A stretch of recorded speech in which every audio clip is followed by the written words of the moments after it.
নির্বাচন বন্ধ করে দিবে সেটা ছাত্র সমাজ মেনে নিবে না। আমরা গতকাল থেকে দেখতে পেয়েছি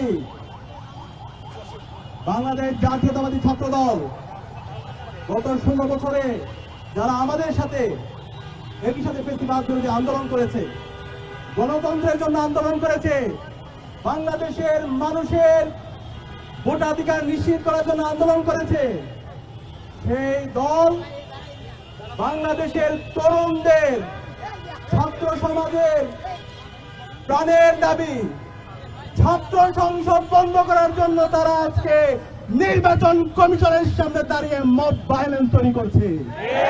সেম লজ্জা, পুরো জাতির জন্য এটা একটু লজ্জা। আরে ভাই, এই নির্বাচনে তো আমরা কেউ জিততেছি না, আবার হারতেছি না। এই নির্বাচনের মাধ্যমে জুলাইয়ের প্রজন্ম জিতছে। এখানে কোন একক দল অথবা একক কোন ছাত্র সংগঠন জিতছে না। জুলাইয়ের যে প্রজন্ম তৈরি হয়েছে তারাই জিতছে।